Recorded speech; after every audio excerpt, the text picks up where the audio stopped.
everyone, and welcome to this episode of Writer's Infusion. I'm your host, Susan. I'm here with Dave, Jen, Julie, and Ed. And we are here to read a literary novel excerpt from New Jersey. It's called Retribution, a Cape Cod love story by Chris Piccone. I am going to read the summary, and then Julie will read the story for us. When Anthony Mancuso falls in love with Liz, a wealthy femme fatale on Cape Cod, the native college student straps himself into an emotional roller coaster that leads him to realize how far he will go for love. Chapter 1. Each spring, thousands of college students migrate to Cape Cod in a frenzied hunt for summer work. They descend upon the managers of every restaurant, hotel, and ice cream shop, from Sandwich to Provincetown, like ravenous gulls diving into a bait ball. Once employment is secured, the excited students begin a frantic search for lodging, often cramming themselves with 15 to 20 other wild young partiers into the small cottages of the Skinny Peninsula. Then they spend the rest of their lives reminiscing over these summer memories, bringing their families to the Cape for a week's vacation and trying to recapture that summer feeling. As a year-rounder, I never worried about a summer job or having to sleep on a dirty floor.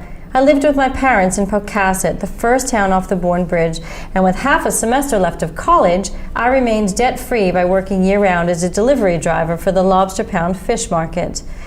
Waking at 4 each morning and finishing deliveries in time for classes kept money in my pocket and me away from the vices so common to the weathered few who haunted the Cape past tourist season. But the Pounders' owners sold out to a land developer, and the little market was now closed.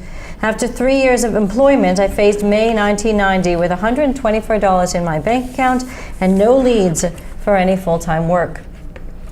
Leaving my journalism class on Thursday afternoon, I thought of where I would look for jobs. I avoided I-95, preferring the slower route through the sleepy fishing villages of Fairhaven, Mattapoisett, and Rochester. The depression and hollow loneliness that haunted me through the Cape's dark winter had lessened as the days grew longer and lighter, and I felt optimistic as I drove home. I stopped at the Wareham Playhouse, hoping to find my friend Heather, the Playhouse manager. During my first winter, I had trouble adjusting to the desolate Cape in winter, and the counselor I'd seen recommended getting involved in something. The little theater helped battle the depression that slunk into me after the tourists drove over the bridges, and only the plaintive cries of seagulls remained. Heather, who worked at the Christmas tree shop, had promised to look for jobs in one of her company's Cape stores, but I would have to catch up with her later. The Playhouse's lot was empty. Over the Bourne Bridge, with its 8-foot-high fencing, I thought of the suicides so many of the Cape's year-rounders attempted after drinking or drugging at such low-ceilinged bars as the Whaleback and the Port of No Recall. I, too, had called the Good Samaritan hotline on a frozen January night during my first Cape winter. Driving up Shore Road, my anxiety built at the thought of my father's disappointment if I told him I remained jobless much longer. A career Air Force officer, Colonel Mancuso, had been heavy-handed and acid-tongued when his expectations weren't met, and around him I always felt I was walking on eggshells. I knew I would find a job, but I worried that it wouldn't be good enough to satisfy him. All was quiet on my street, and my parents' driveway was empty. The retired neighbors were playing bridge at the rec center or finishing their 3-hour lunches at the Corner Cup across from St. Brendan's Catholic Church. My brother had an hour left of school, and my parents were still at work. Our shingled ranch facing south never held warmth, and the lack of windows on either end kept the Cape's summer breezes out. 4 years ago, with my father retiring from the military, my parents bought the house in a panic. We were living in New Jersey, but with my grandmother's health failing, my parents packed up the family the summer I graduated high school and moved us into the home a month before I began commuting to the nearby university. My grandmother, who lived 4 miles away, died 3 months later. Wearing black and mourning for weeks, my parents lamented my grandmother's passing like the pious, melodramatic Roman Catholic Sicilians they were, and their home reflected the hard stoicism to which they held firm. Spindly, darkly stained colonial furniture and thick European antiques collected from their travels gave the home a cold, museum-like stagnation. Heavy brass bongs of the Art Deco grandfather clock in the breezeway suggested the tramp of time, yet the home remained a mausoleum where life stood still as a testament to firm puritanical resolve against a hostile world. In the quiet of the kitchen, I made a sandwich and read through the day's Cape Cod Times. Even the Cape was feeling the 1990 recession, and the Help Wanted section offered little for summer employment. On weekends, I still waited tables at Canalside, the restaurant overlooking the eastern mouth of the Cape Cod Canal, but my father wouldn't stand for me working only 2 shifts a week.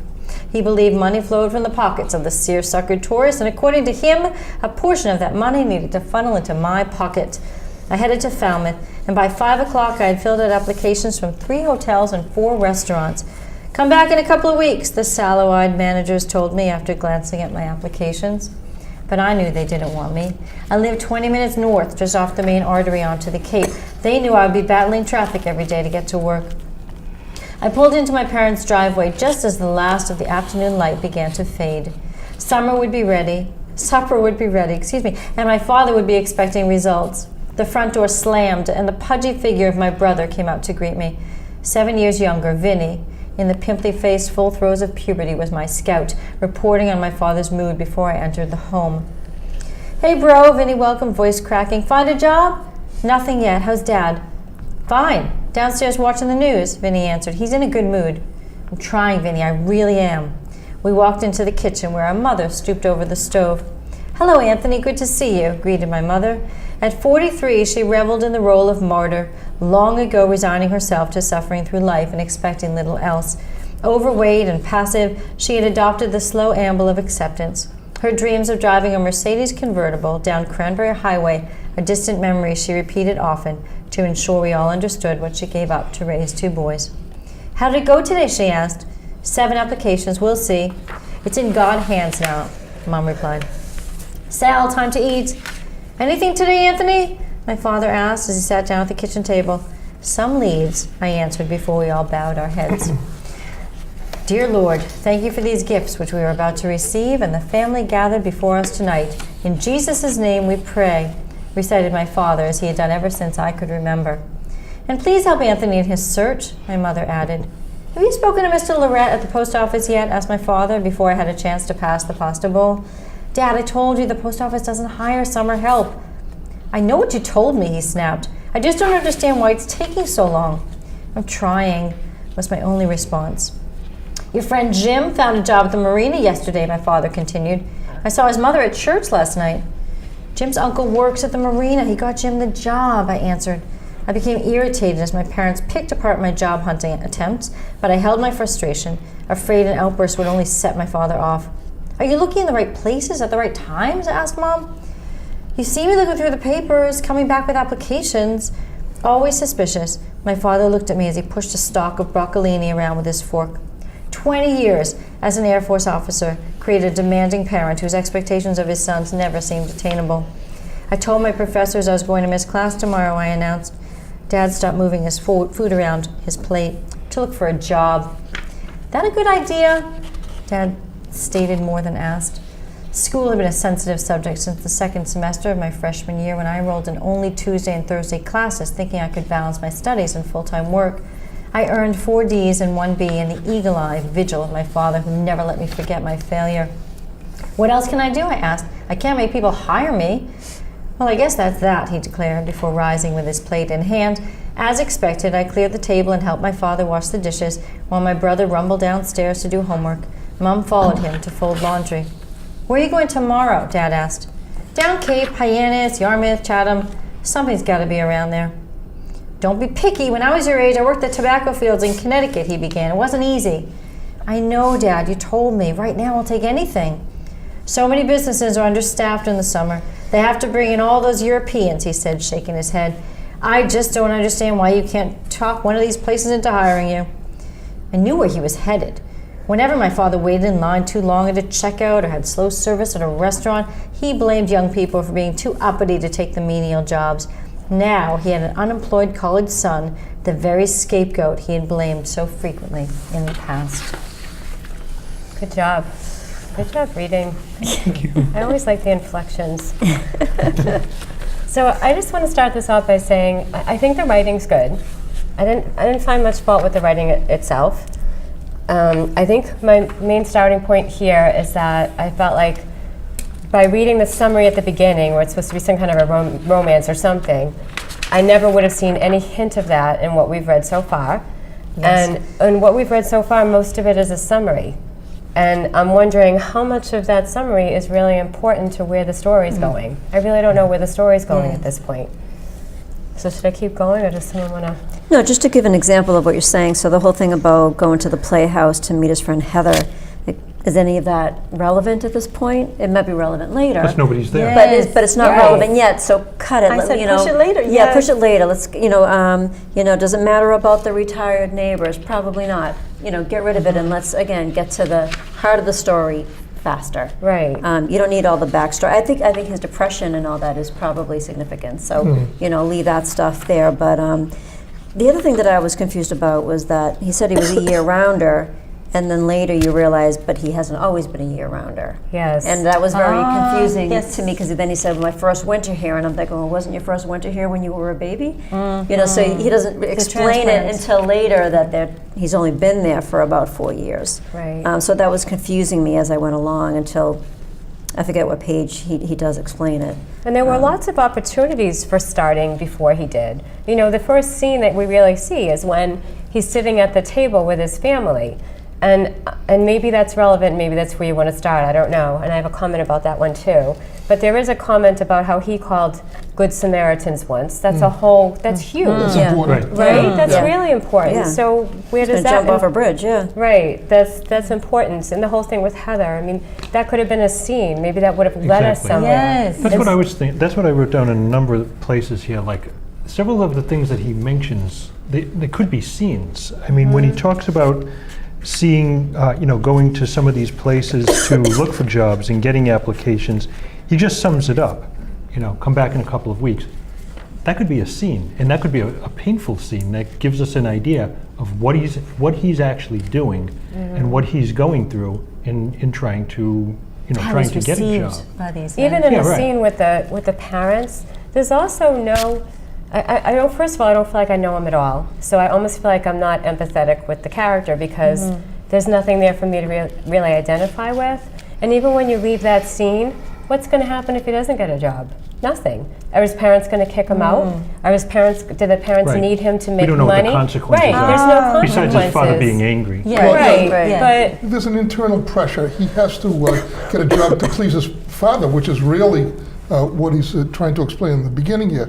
I suggested he read The Great Santini by Pat Conroy, excellent book. which is exactly what this kid's going through. Pat Father, Conroy. Pat Conroy, Great Santini.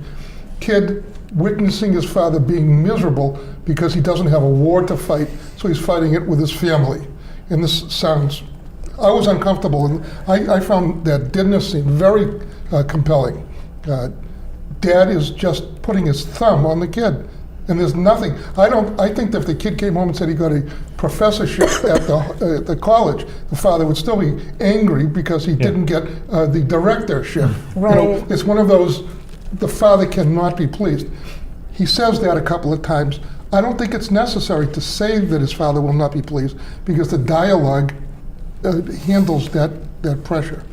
I suggested, I don't know what page it is on yours, but the whole, in mine, I embed comments into so I don't know what page it is on yours. But the whole, for me, the first 2 or 3 pages was unnecessary. Figure out what is the story about. The story is about the kid not being able to get a job under the scrutiny of his father. And he's already failed before in school with getting terrible grades. That, to me, is the real story. There's no mention, I don't want to take up too much time, but there's no mention of the girl in the summary. There's nothing there. Now, I can live with that because what he's doing is he's setting up the need for a soft shoulder to lean on. And that will come in, I'm assuming, later on. But when he says the roller coaster, is it going to be a comfortable landing with her, or is it going to be another case of another father figure pressuring? I don't know. But I think this has a wonderful structure. Once you figure out what the story's about, where are you going with the story, who's the story about, and it's about the kid. But it has nothing to do with other people looking for jobs on the Cape. That's amorphous. Yeah. That's nowhere.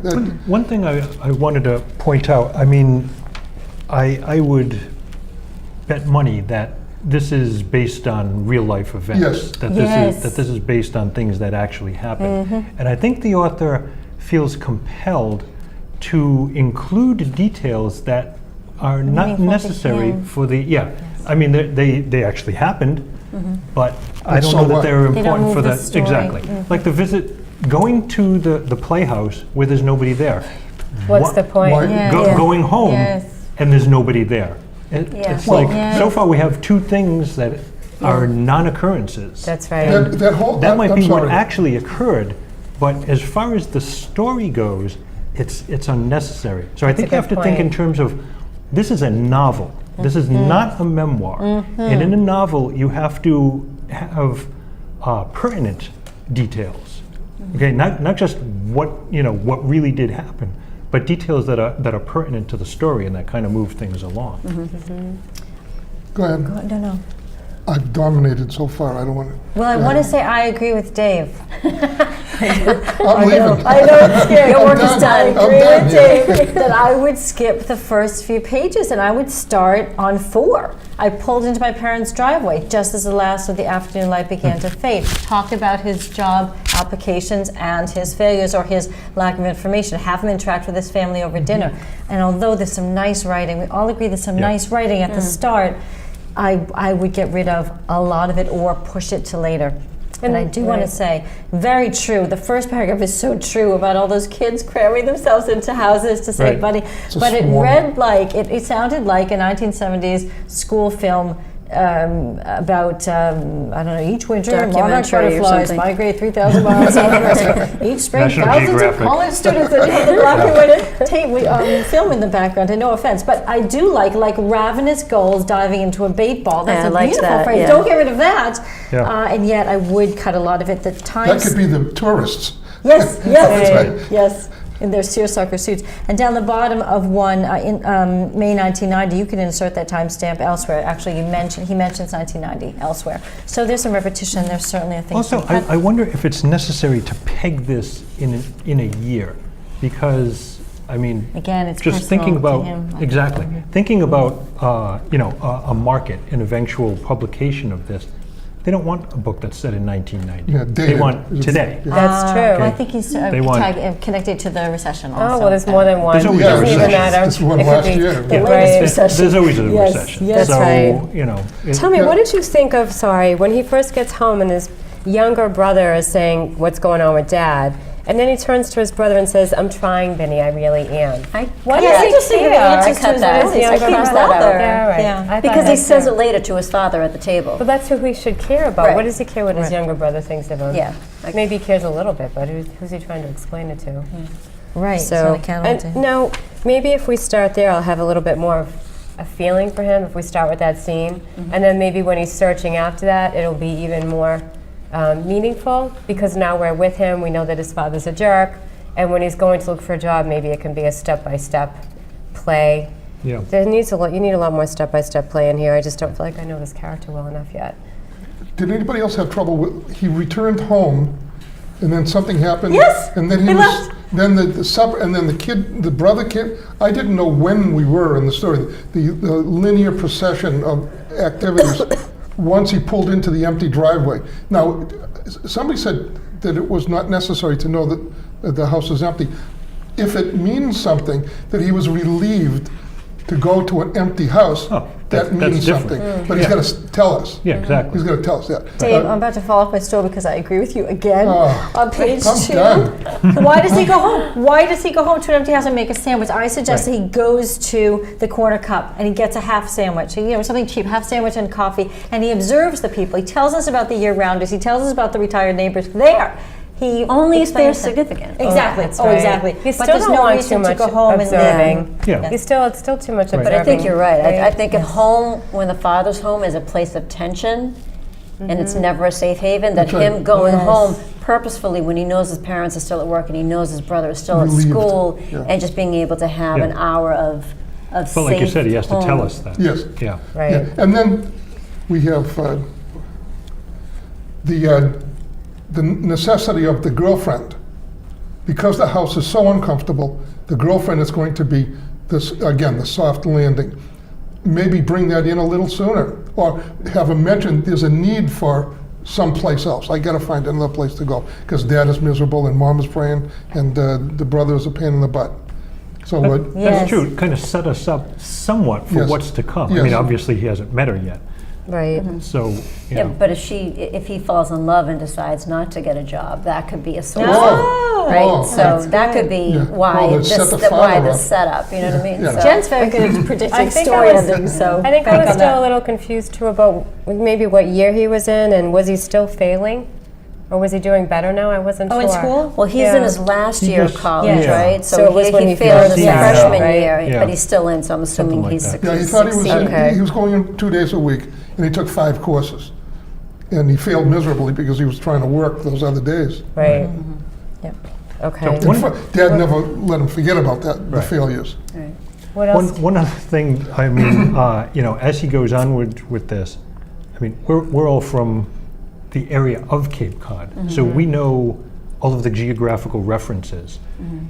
Most readers are not. So, you know, the geography has to be straightened out and made relevant. How far away from? Exactly. Yes. How far away things are, what's between what and what, and significance of them. You know, it's Okay, like- I think we should talk about the positives here. I mean, there are lots of hiccups here, yeah. but I think there's an awful lot that's positive about the story. For me, the conversation at the dinner table between the kid and Dad highlighted, unnecessary to describe it. Yeah. The conversation was sufficient for me to feel uncomfortable. Yeah. And if the reader's feeling It's uncomfortable, it's painful, and he should That's good. continue with that. Yeah. The writing is clear. Yeah. He has some Yes. excellent word choices in Yes. here. I mean, I kept hitting things, and it's like, wow, that's a great way to phrase Yep. this. I agree. Yeah. Yeah, there's a lot to work with here. Yeah. Anything else anyone wants to bring up? My work here is done. Okay, well, Chris, thank you so much for submitting. We all enjoyed reading your story, and we hope that our critique today helped you. Please also keep in mind that each one of us has marked up the pages, and they're also on the website right beneath the video of our critique. So thank you for joining us. Thank you, everyone else, and we'll see you for the next edition of Writers Infusion. Keep writing. No kidding, the stuff is